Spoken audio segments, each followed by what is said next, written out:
안녕하세요. 오늘도 서ян살롱을 찾아주셔서 감사합니다. 결혼 후 몇 년 동안 전 숨만 쉬며 살았던 것 같아요. 억울하고 속이 상하고 가슴이 타들어가는 느낌을 매일매일 받으며 살다 보니 화병이라는 병까지 떠안게 되었는데요. 하지만 시간에도 힘이 있다고 지금은 제 나름대로 힘들었던 시기를 잘 떨치고 살아가고 있답니다. 제가 첫째 며느리로 들어왔을 때만 해도 시어머니께선 그럭저럭 잘 대해주셨어요. 시집살이에 대한 걱정도 두려움도 많았지만 처음 만났을 때부터 우리 집안에 와줘서 고맙다는 따뜻한 말로 절 보듬어 주셨고, 제가 필요한 게 있다 하면 남편을 통해 들려보내시며 아껴주셨어요. 어머니, 뭐하러 이런 걸 보내셨어요? 저번에 지어주신 약도 아직 남아있는데요. 요즘 감기에 자주 걸린다면서 젊은 애가 벌써부터 몸이 그래서 어째? 좋은 약 먹고 얼른 나아야지. 이거 내가 유흥한 한약방에서 지어온 거니 한 방울도 남기지 말고 매일매일 먹어야 한다. 알았지? 네, 어머님, 감사합니다. 잘 챙겨 먹고 나을게요. 그래. 지금부터 몸 관리 잘해야 쑥쑥 아들도 낳고 건강하게 애들 키우지. 아무튼 너는 아무 걱정 말고 몸 관리에 신경 써라. 하지만 그랬던 제가 본격적으로 시어머니의 미움을 받게 된 건 동서가 들어온 후부터였어요. 정확히는 푸대접인데요. 제가 며느리가 되고 6개월 후 동서가 들어오게 되었는데, 동서는 저와 달리 명문대 출신의 치과 의사인 사람이었어요. 아버지가 판사이신 집안의 딸이었고요. 시어머니는 그런 여자가 저희 집안 며느리로 들어온 게 퍽 감격스러웠는지 결혼 전부터 저를 들들 볶고 난리도 아니었어요. 특히 동서가 처음 저희 집에 인사를 온 날은 아직도 잊을 수가 없는데요. 얘 첫째야, 너 오늘 우리 둘째 며느리 온다는데 아직도 전을 다 못 구운 거야? 아, 어머님, 저 방금 장을 보고 와서요. 말씀하신 음식 준비 다 하려면 시간이 걸릴 것 같은데요. 뭐야? 아니, 곧 있으면 올지도 모르는데 대체 언제 하려는 거야? 미리미리 음식 준비를 다 해놓아야 마음이 편하지. 아유, 느려 빠져서는. 됐다. 절로 가라. 내가 구울 테니까 넌 얼른 밥에 물부터 안 쳐. 충격적이었어요. 다정하시던 말투는 온데간데 없었고 저에게 하던 모든 말투가 명령조였죠. 거기다 자기가 하라는 음식 중 단 하나라도 빠지면 안 된다며 준비하는 내내 저를 괴롭히셨고, 동서를 맞기도 전 음식 준비를 하는 동안 이미 진이 다 빠질 정도였습니다. 그런데 진짜 문제는 동서란 인간이었어요. 환한 얼굴로 들어와 시어머니께 인사를 드리던 예비 동서의 인상은 나빠 보이지 않았어요. 치과의사란 직업답게 굉장히 야무지고 똑똑해 보였고, 좋은 집안에서 자란 사람답게 시어머니의 질문에 답하는 말 하나하나에도 자신감이 느껴졌어요. 그런데 어딘지 느낌이 쎄했어요. 어딘지 사람을 깔보는 듯한 분위기가 느껴졌었거든요. 역시나 그 예감은 정확히 적중했어요. 명절날 제가 부탁을 했는데도 불구하고 싸그리 제 말 무시하고 이 핑계 저 핑계 대며 음식 준비를 하러 오지 않더라고요. 그날도 그랬습니다. 늦지막이 들어와선 새초롬하게 인사를 하더니 갑자기 반찬을 보며 인상을 찌푸리는 거예요. 무슨 일인가 싶어서 동서를 봤는데 하는 말이 글쎄 가관이었어요. 어머, 형님, 반찬이 왜 이래요? 어제 말씀드렸잖아요. 저 고기 안 좋아한다고요. 고기 비린내도 맡기 싫어요. 그래서 고기 말고 나물 위주로 준비해달라고 부탁드렸는데 그게 그렇게 힘드세요? 어머니, 섭섭해요. 저 분명히 형님께 말씀을 드렸는데 형님 도대체 저한테 왜 그러시는 거예요? 저한테 악감정이라도 있으신 거예요? 아, 얘가 또 실수를 했구나. 그래, 미안하다, 첫째야. 넌 도대체 왜 이리 실수를 반복하는 거야? 둘째 아가가 너한테 부탁까지 했다는데. 둘째야, 마음 풀거라. 내가 단단히 혼을 내마. 얘가 좀 털 떨어진 구석이 있다. 내가 시키는 심부름도 제대로 이해 못하는 애야. 네가 그냥 아량 넓게 이해해다오. 이해하는 것도 한두 번이지. 형님이 저런 식으로 절 대하는데 제가 왜 매번 형님 편의를 받으려야 하나요? 정말로 기가 차 말이 안 나오더라고요. 명절날 자기는 병원 진료를 전날까지 하느라 지친다고 음식 다 차려놓으니 빼꼼히 들어와선 미안하다는 말 한마디도 없이 좋아하는 야채 없다고 투덜거리는 동서나 그걸 편들어주면서 저한테 말로 칼을 박는 시어머니나 똑같은 인간들 같았습니다. 잠깐만 동서, 정확히 짚고 넘어가자. 나는 분명 어제 동서가 남을 위주로 준비를 해달라고 한 거에 대해서 그건 좀 힘들겠다고 답변했어. 이미 장볼거리를 다 사놨고 여기서 바꾸는 건 불가능하다고 말이야. 그리고 편히 봐줘야 하는 이야기는 내가 해야 할 말 같은데? 동서 지금껏 명절 치르면서 한 번도 일찍 와서 음식한 적 없잖아. 매번 이 핑계 저 핑계 대면서. 나는 그게 그냥 좋아서 두고 받는 줄 알아? 사정이 있겠거니 하고 넘어가 준 거야. 나도 동서처럼 똑같이 일하는 사람이라고. 내가 동서 편히 봐준 거야. 형님. 그럼 의사생활하는 저와 회사 다니는 형님이랑 처지가 같나요? 형님이야 회사는 연차 내도 되고 쉬엄쉬엄 해도 되지만 저는 아니에요. 환자를 보는 사람이라고요. 몸이 10개라도 모자란 사람이에요. 그런 제가 명절날 아침 일찍 와서 전을 부치고 있어야 한다고요? 제가 왜 그런 자질구레한 일들을 해야 되죠? 어머님이 대답해 주세요. 저 지금 형님이 하신 말씀 너무 기분이 나쁘거든요. 그럼 세아가 내 말이 맞지. 넌 의사인데 어떻게 같을 수 있니? 명절 준비는 쟤랑 내가 해도 충분하다. 그러니 걱정하지 말아라. 신경 쓰지도 말고. 그러자 남편이 잠시만요. 말이 좀 이상한데요? 아니 그럼 우리 집사람은 의사가 아니니 이런 일 해야 되고 재수 씨는 의사고 귀한 일 하는 사람이니까 이런 집안 행사 준비엔 빠져도 된다는 거예요? 어머니, 해도 너무하시네요. 재수 씨가 잘못된 말을 하면 집안의 어른으로서 바로 잡아주셔야지. 어떻게 재수 씨 편을 들 수 있어요? 동서의 막말로 시작된 싸움은 곧이어 모두가 합세한 집안 싸움으로 번졌고 분노한 남편이 다시 명절에 오지 않겠단 말을 하며 시댁을 나섰어요. 남편은 차 안에서도 분노를 삭히지 못하고 씩씩거렸고 그건 저도 매한가지였습니다. 너무 상처를 받은지라 더 이상 시댁 식구들 얼굴을 보고 싶지 않았어요. 그때 저는 시댁과 처음으로 거리를 두게 되었어요. 연락도 하지 않았고 명절에도 가지 않았어요. 시어머니에게서 사과의 문자가 간간히 오긴 했지만 답장하지 않았고요. 그런데 아들이 등을 지니 시어머니는 제게와 용서해달라는 둥, 동서가 아랫사람이니 봐주라는 등 그런 말들을 하더라고요. 결국 시간이 지나자 저도 이렇게 척진 채로 살 수 없으니 그냥 넘어가 드렸죠. 단 동서와는 정말 마주치기 싫어서 웬만하면 명절 때 말도 한마디 안 섞고 최대한 부딪히는 일 없게 했어요. 동서가 심기에 거스르는 말을 자주 하긴 했지만 그것 또한 못 들은 척하거나 아니면 똑같이 맞 받아쳐서 입을 꾹 다물게 했죠. 하지만 결정적으로 제가 마음을 다친 건 임신이 자꾸 안 되면서였어요.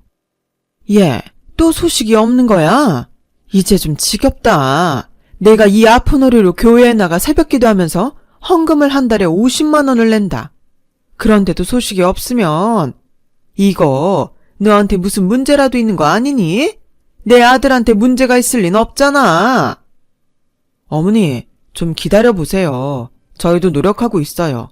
그리고 저번에도 말씀드렸지만 아직 저도 사업이 자리 잡으려면 시간이 걸리고 그때까진 천천히 진행하고 싶어요. 아이도 안정적인 가정에서 자라야 더 좋잖아요.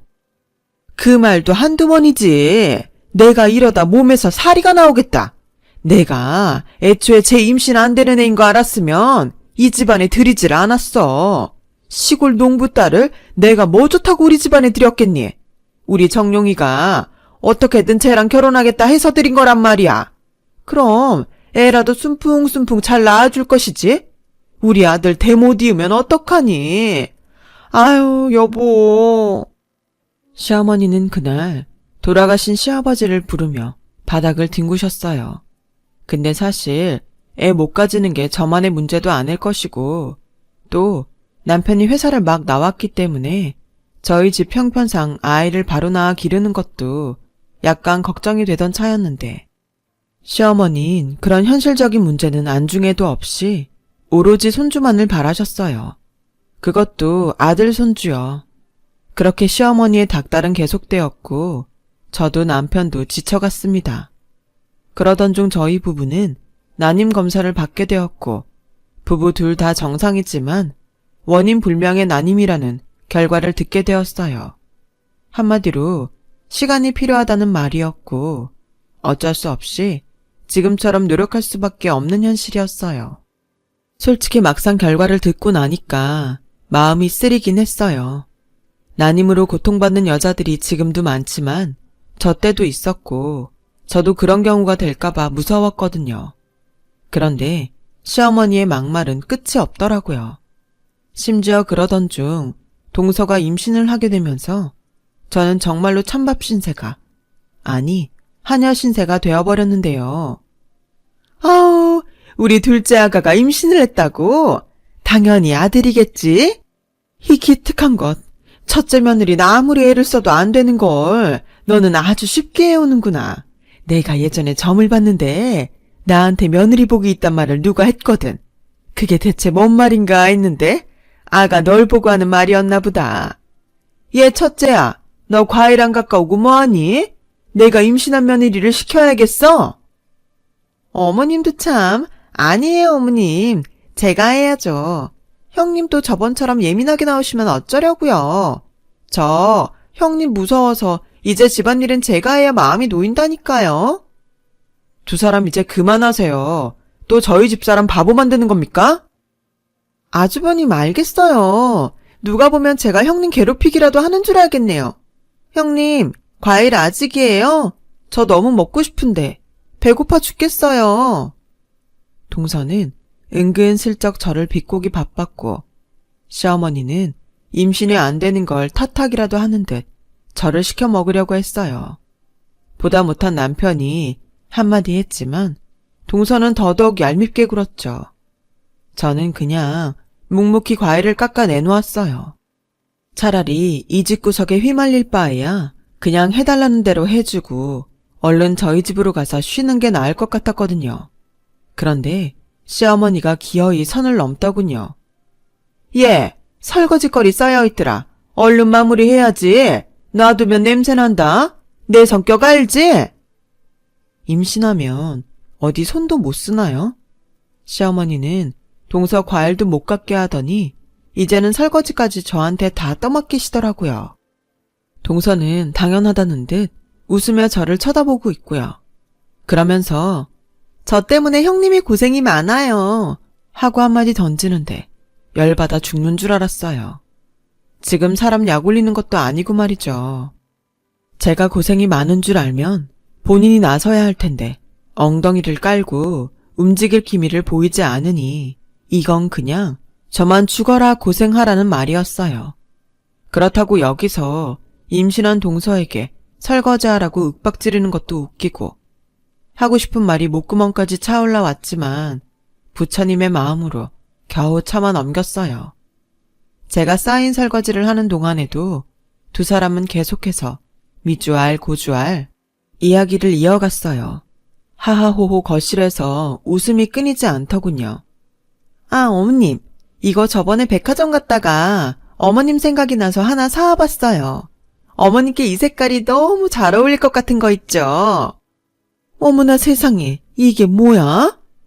이거 그 유명한 샤넬 가방 아니야?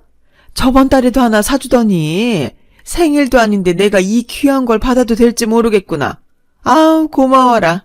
어쩜 넌 이리 이쁜 짓만 하는 거니? 아마도 겪어보신 분들은 이해하겠지만 두 사람의 이런 대화를 듣고 있으면 정말 인간이란 존재에 신물이 날 지경이었어요. 하지만 저들 사이에 끼어들고 싶지도 않았고, 그렇다고 동서 수발을 들고 싶지도 않았기에 못 들은 척하고 제 할 일만 하다가 서둘러 집으로 돌아왔어요. 하지만 화는 가라앉지 않았죠. 그날 밤 속에서 천불이 나 잠에서 몇 번이나 깨었는지 모릅니다. 그런데 그렇게 시댁과 다시 거리를 두게 되었을 시기에도 명절은 늘 찾아오더군요. 임신한 동서는 당연히 그 어떤 일도 조금도 하지 않았기에 아침부터 밤까지 명절날 해야 하는 모든 일은 다 제 차지가 되어 있었어요. 아침부터 전 부치고 과일 깎고 온갖 짓을 다 하니 절로 윽 하는 신음소리가 흘러나오더라고요. 동서나 서방님이나 시어머니 모두 도와주는 척은 했지만 다들 아무도 적극적으로 나서지 않았어요. 정말 그야말로 척만 했거든요. 그날도 그랬어요.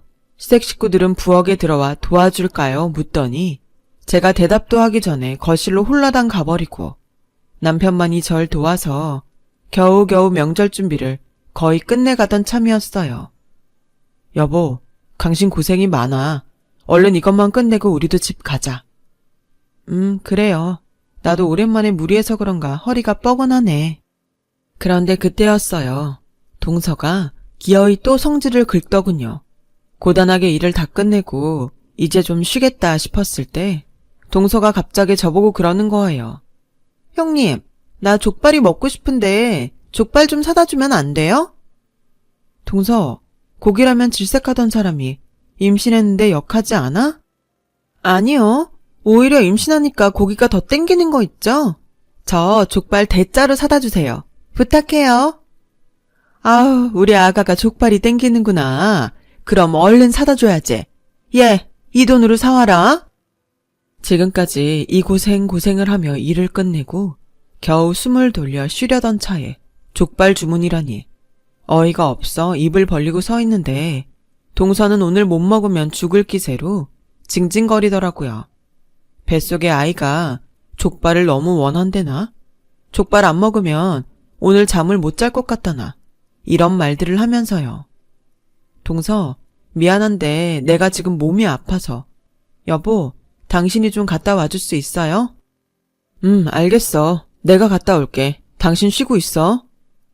하루 종일 일했더니 도저히 이 몸으론 가기 힘들 것 같아 어쩔 수 없이 남편에게 부탁한 거였어요. 그런데 세상에 제가 뭐라 따질 새도 없이 시어머니가 다다다 쏘아 붙이더라고요. 아니, 그깟 족발 사오는 걸 무슨 우리 아들을 시킨단 거야. 너는 윗사람이 되어서 애가 먹고 싶다면 족발 좀 사올 수도 있지. 그게 그리 귀찮아? 됐다. 내가 사오마. 아가 기다려라. 내가 사올 테니. 그리곤 족발을 사러 나가셨습니다. 동서도 저에게 내심 섭섭하다는 말을 입모양으로 전하더군요. 대체 이게 뭔 상황인지 그때부터 서서히 견딜 수 없는 열이 올라오기 시작했어요. 동서는 아이처럼 신나하며 족발 언제 오나 기다리고 있고 제가 뭘 잘못했는지 모르는데 마치 죄인이 된 것 같은 분위기가 만들어졌더라고요. 동서는 분위기 파악도 하지 못하고 시어머니가 사온 족발이 앞에 차려지자 걸신 들린 사람처럼 허겁지겁 먹었어요. 그리고선 우물우물 거리더니 다음에 먹고 싶은 음식들을 주문하기 시작했어요. 시어머니는 그걸 하나하나 다 사왔고요. 동서도 대단했지만 그걸 하는 시어머니도 대단스러웠어요. 남편도 보면서 혀를 찼죠. 그 명절 뒤로도 동서와 시어머니 집이 가까우니 아마도 동서가 시어머니한테 이것저것 시키는 모양이었어요. 근데 시어머니도 동서가 시키는 수준이 감당이 안 되니 저에게 부탁을 하더라고요. 귤을 먹고 싶어하니 귤을 사와 달라는 말부터 언제는 영화를 보고 싶어하니 어디 영화관에서 미리 영화 티켓 뽑고 기다리고 있으라 하더라고요. 그래서 어느 날은 이건 아니다 싶어 말했어요. 어머니, 왜 어머니도 그렇고 저도 왜 동서의 매번 말도 안 되는 부탁을 다 들어줘야 하나요? 임신했다고 해서 권리가 생기는 건 아니에요. 그것도 다른 사람 부려먹는 권리라면 더더욱 그렇고요. 이제 이런 걸로 연락하지 않으셨으면 좋겠어요. 이에 시어머니가 무어라 말할 것 같자 저는 남편과 나가봐야 한다며 전화를 끊어버렸어요. 근데 저희 시어머니도 참 즐기시더라고요. 어느 날 시댁에 김장을 하러 간 날이었는데요. 이날은 모든 게 터져버린 날이기도 했어요. 당연히 동서는 거실에서 TV 보며 놀고 있었고 저와 시어머니 둘이서만 김장을 하고 있었어요. 그런데 시어머니가 저에게 조용히 속삭이시더라고요. 얘, 너 내일 백화점 명품 매장 가서 3시간만 좀 서 있다가 가방 하나 받아와라. 얘가 추운 날엔 만삭인 채로 못 서 있으니까 내가 가려 했는데 도저히 허리가 안 좋아서 못 가겠다. 어머니, 말씀드렸잖아요. 저는 그런 거 좀 해줘라. 그거 뭐 어려운 일이라고. 고작 3시간인데 그게 그리 어려워. 시어머니를 그 추운 날 아침에 서 있게 해야겠냐? 시어머니는 본인이 감당이 안 되니 또다시 심부름을 저한테 떠넘기려는 거였어요. 그것도 괜히 저를 공격하면서요. 시어머니의 이런 못돼먹은 행태에 너무 화가 나더라고요. 제가 다시 한번 안 된다고 힘주어 말하려 하자 그때 동서가 뒤에서 이 얘기를 우연찮게 들었나 봐요. 이쪽으로 오더니 정말 인간이라면 할 수 없는 말들을 내려놓기 시작했어요. 형님, 저 정말 갖고 싶은 백이 있어서 그러는데 받아주시면 안 돼요? 동서, 미안한데 난 못해. 어머니께도 못한다고 말씀드렸어. 너무하시네요. 저는 가족이고 제가 임신도 했으니 형님이 해주실 거라고 생각했는데 제가 형님이라면 해줬을 거예요. 난 못해. 형님께서 정 안 된다고 하니 어쩔 수가 없네요. 그럼 형님에게 심부름값을 드릴게요. 됐죠? 이 정도면 사례로 충분하죠? 요즘 형편 어렵다고 들었거든요. 그러면서 동서가 건넨 건 기가 막히게도 바로 10,000원짜리 지폐였습니다. 저는 그 지폐를 보며 너무 당황스러워 할 말을 잃었어요. 그러다 저도 모르게 하고 싶었던 말을 폭포수처럼 쏟아내었어요. 동서, 모든 걸 돈으로 판단하고 그거로 뭐든 해결할 수 있다고 생각하나 본데 세상엔 돈으로 해결되지 않는 문제도 많아.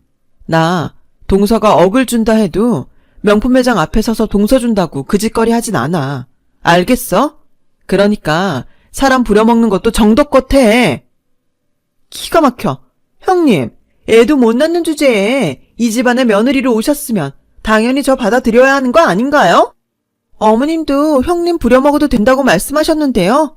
마음껏 부탁해도 된다고요. 사실 저는 직업도 그렇고 집안도 그렇고 임신도 해서 이 집안에 기여하는 바가 큰데 형님은 아무것도 없으시잖아요. 고작 고졸 출신의 시골 농부 딸이라던데. 거기다 임신까지 못했으면 사실상 최악 아닌가요? 동서, 지금 뭐라 했어? 아니에요, 어머니. 보아하니 아주버님 이번에 무슨 짬뽕집인가 뭔가 준비한다면서요. 이런 말씀 안 드리려 했는데 이런 불경기에 가게라니. 보나마나 망할 게 뻔한데 제가 심부름값으로 주는 돈이면 살림에 보탬 좀 되지 않나요? 저는 그 순간 너무 화가 나 김장하던 김치를 들어 그대로 동서의 얼굴을 향해 던져버렸어요. 동서는 김치에 맞아 고춧가루 범벅이 되어버렸고 전 그것만으론 참을 수가 없어 김치를 들어다가 동서의 얼굴에 마구 비볐어요. 옆에서 시어머니는 두 눈을 크게 뜨고 어쩔 줄 몰라 하셨죠. 그 후 이 일련의 폭풍 같은 사태가 끝나고 전 그대로 시어머니와 동서를 두고 밖으로 나왔어요. 하지만 여전히 분이 풀리지 않았어요. 생각하면 할수록 화가 나서 눈물이 흘렀고 남편도 뒤이어 이 일을 듣고 길길이 날뛰었어요.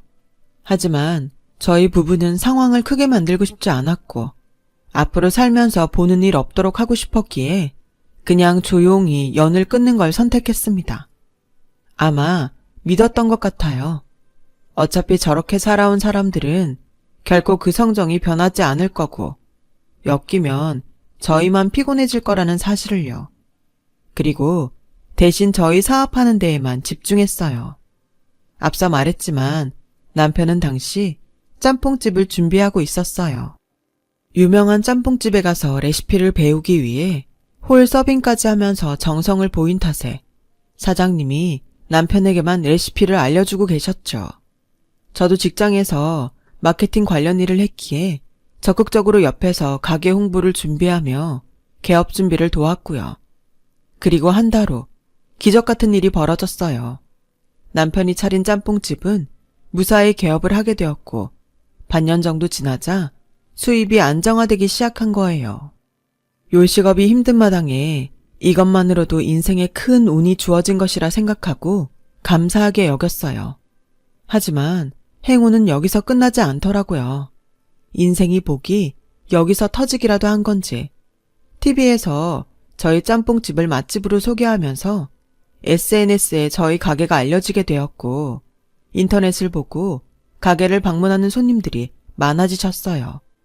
왔다 가신 분들은 저렴한 가격에 양이 많은 저희 짬뽕을 드셔보시곤 좋은 반응을 인터넷에 올렸고 손님들 덕분에 찬찬히 2호점을 준비할 수 있는 여건이 되었습니다. 개업 준비를 할 때만 해도 상상조차 못했던 일이었죠. 저 또한 이런 여건이 되자 곧바로 직장을 그만두고 남편 가게에 뛰어들었어요.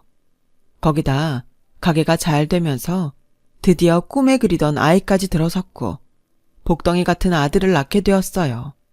모든 게 너무나 행운처럼 느껴지는 삶이었죠. 그렇게 저희는 주어진 환경에서 평온하고 감사한 마음으로 하루하루를 살아나갔어요.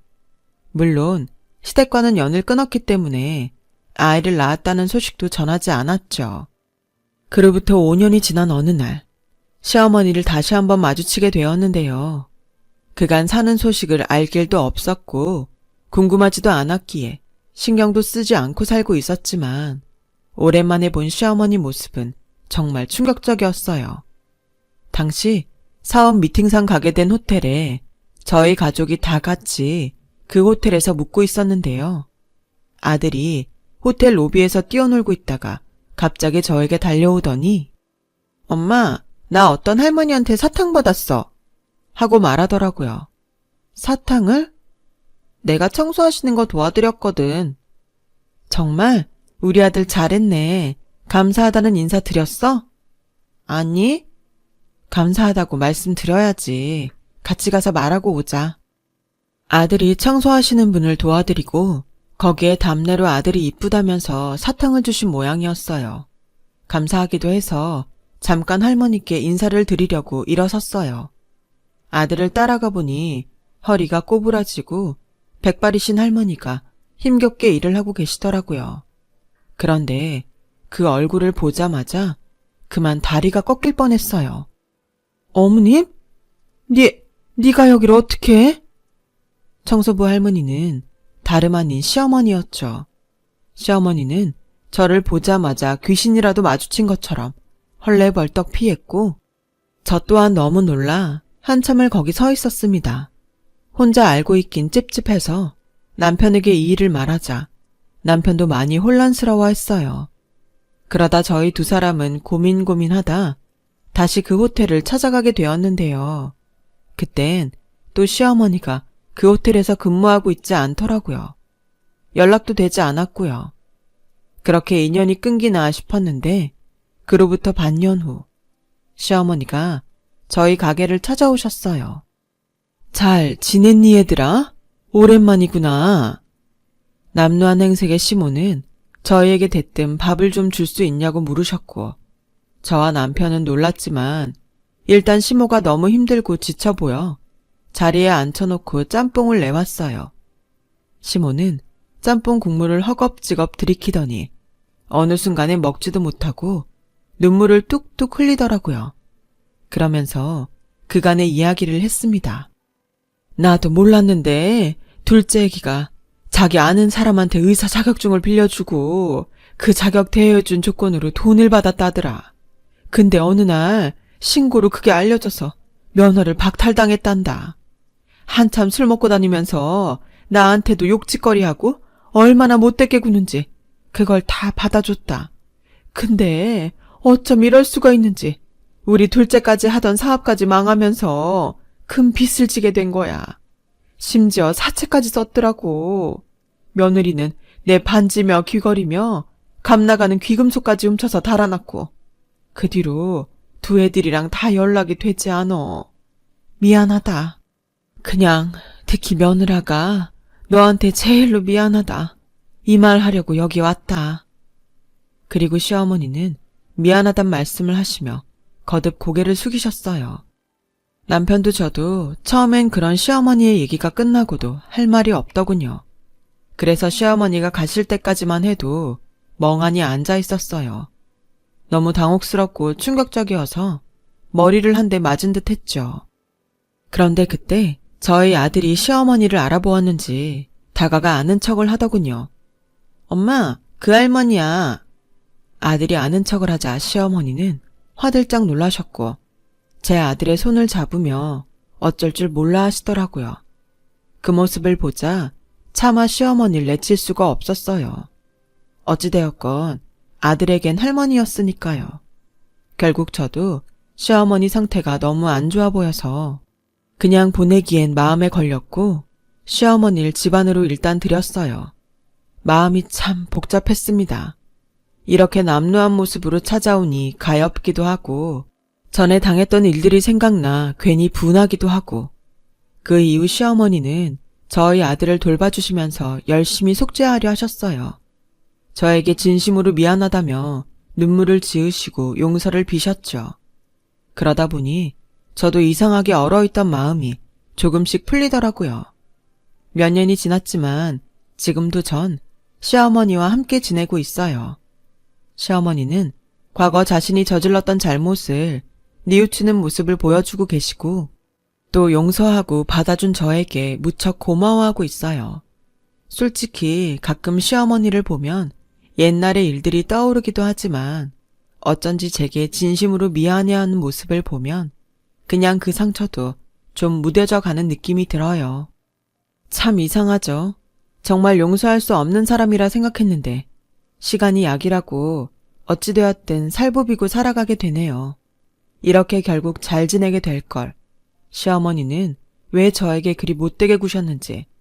어쩔 땐 얄미워서 어머님, 저한테 잘못 많이 하신 거 알죠?